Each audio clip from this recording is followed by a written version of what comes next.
She wouldn't mind you being besties. Yo, what up? What up? What up? What up? What we doing? What we doing? What we doing outside? Hey, yo, listen, I'm about to record at 6:30. My man's, and I'll tell you what, right? I'm like, I gotta ask him. I said, brother, I'm gonna ask him. I said, brother, can you at least get like a 1.5 minute clip or something? You know what I'm saying?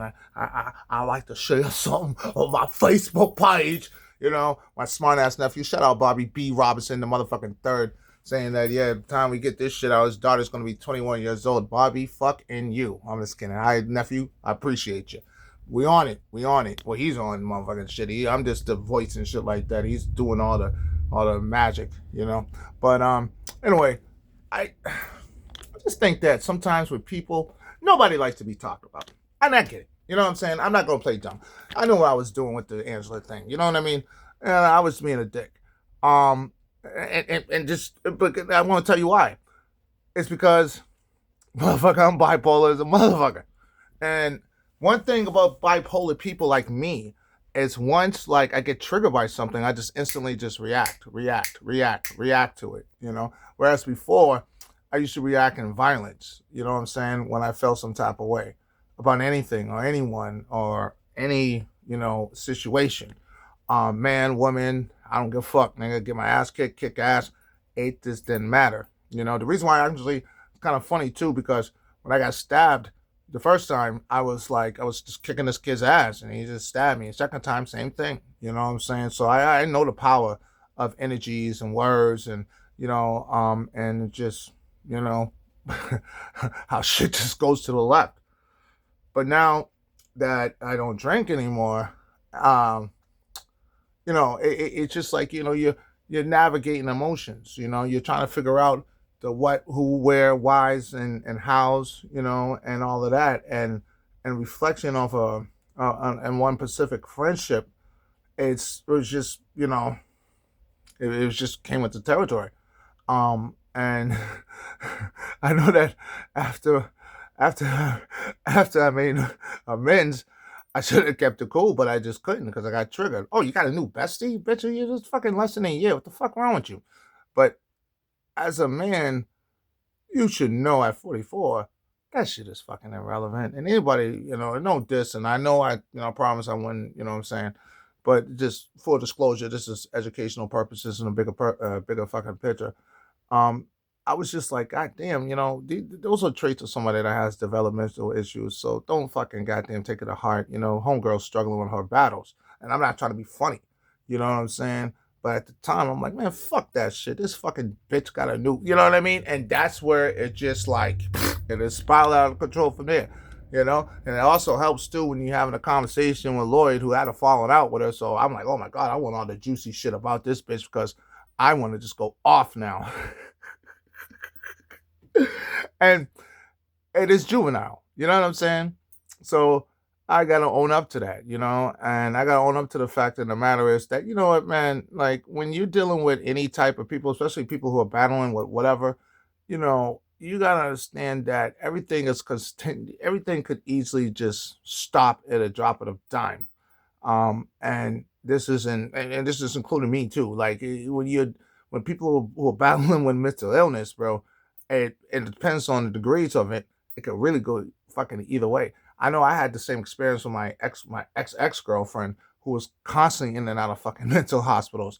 So I'm no stranger to people who are battling with fucking goddamn all types of mental illnesses and shit like that, and how they go about coping with shit and getting through their day and their time in between their ears is really just an individualistic thing.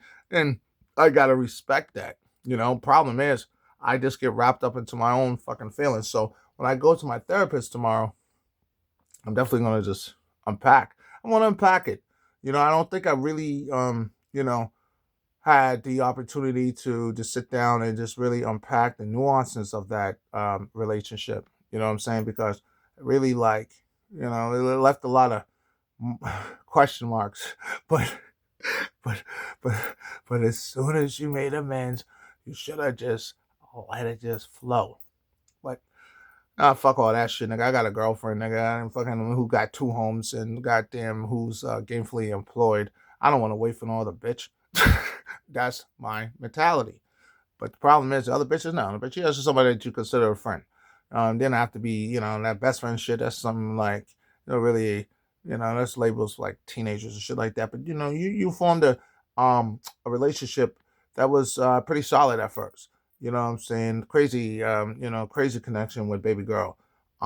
Just, what I'm saying, just learning what to learn from a person like, what I'm talking about. But the thing is, right, while you're learning, you should also be able to see things for what they really are. You can't sit up there and delude yourself. You can't sit up there and say that you're not crossing any lines when you're crossing them. You're just not getting caught. You know what I'm saying? And when somebody decides to, change their minds on you, yeah, I mean, you don't have a relationship that's based off of, you know, and I'm not saying this to be funny. It's just like it doesn't seem like if you had your relationship was built more of solid ground. Um, I think that YouTube would have been okay to this day.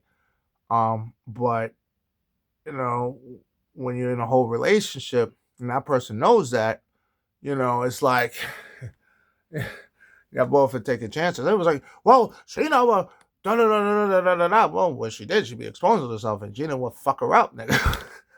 She won't see her as being innocent in the situation. It always takes two to tango. It's no church in a while. So her not going to Gina and telling her and detailing every situation, it's not because of me. It's really because her too. See, sometimes what we do with pretty girls, we give them more credit for shit that they just don't deserve. You know what I'm saying? And that's not a knock on her specifically, but I just say that in general. No, it was in her best interest not to do that too. She want that crazy big back titty bitch all in her face. She was fucking about to put a bullet in her. She's a silverback. But anyway, what I'm saying is, at the end of the day, I am completely transparent and honest and real. I come with no animosity. I don't come with any more of that rah rah rah rah rah bitch. I'm fucking in. It's like that's just not in me anymore. But you can't expect me not to express myself, regardless of what it is. And the podcast tonight is going to be dope. I'm looking forward to talking to my brother. I'm looking forward to the clips coming out soon. I got a fucking, he's like Dr. Dre and shit like that when it comes down to it. But yeah, man, it's just what it is, man. You know what I'm saying? It's when you understand as a man the power of emotions, and the people, places, and things, individuals that you should be around and people that you shouldn't, entanglements that you get into in your recovery. Yeah, man, it's very important, So I'll let your boy Recovery about to get the podcast on. Peace.